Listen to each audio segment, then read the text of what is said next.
on this platform here, Hitler himself is here speaking. And from here all the way down, I don't know if you can see this, down to the end of the street where the other archway is, this was filled with people. I mean, just people. All of the military cars and their artillery and people listening to everything. The Feldherrnhalle is a monumental structure in Munich, Germany. It was built in the 19th century by King Ludwig I to honor and celebrate the Bavarian army. The hall was an important Nazi shrine during the period of National Socialism. In 1923, the National Socialists, led by Adolf Hitler, tried to overthrow the German government and take over the power in Munich. The column of marchers led by Hitler encountered a unit of the army and Bavarian police at the Feldherrnhalle. 4 policemen and 16 marchers were killed in the exchange of fire. After the Nazis took power, people who walked by the Feldherrnhalle were compelled to give the Hitler salute. Those who refused to salute often took a detour through a back alley to avoid passing the SS guards at the Feldherrnhalle. Therefore, the street was called the Dodgers Alley.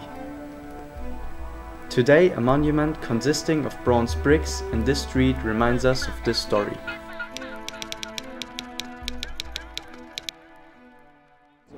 I know that the National Party in Third Reich, they had kind of speeches there and big, there was always big crowds, they held speeches. I know that. Hitler just started his idea here.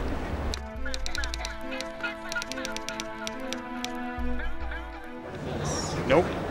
Not important. No idea. The people used to walk here when they didn't want to say hello to Hitler. People just did it to avoid, being to salute here and not get arrested, maybe, or punished for not doing it. So they were clever and used this kind of way to avoid it, to sneak around.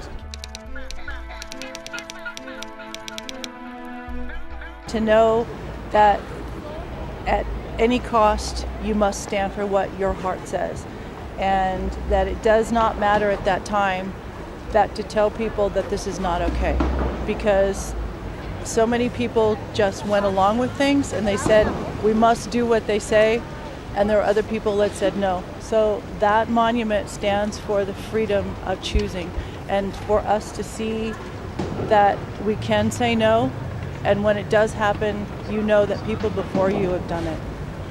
The symbolism maybe is non-confrontation and avoiding the realities of what was going on. It was just trying to avoid and live in a world that wasn't actually happening. Instead of coming out front and being boisterous about it, you went behind. I think it's great that they've put it here. Yeah, I think it's great that they've put it here. So, to, help people remember the country's past and show them that there were some people that had an alternate view, and they didn't just stick to what everyone else thought. They went their own way and stuck to what they believe in, and now they can be remembered for that. Ich glaube, das war eine schlechte Zeit, eine wirklich schlechte Zeit, und ich glaube, das ist sehr wichtig, dass heute man soll alles gedenken und nicht vergessen. Und diese Streife sagt jeder einer, was ist das? Und dann gedenkt er, was war hier.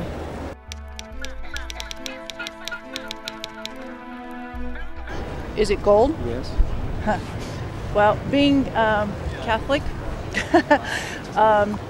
it to me, it would stand for life. It would stand for, I think, the shining of stones, and it would show that the way that you can do this. It's not just white, it's gold.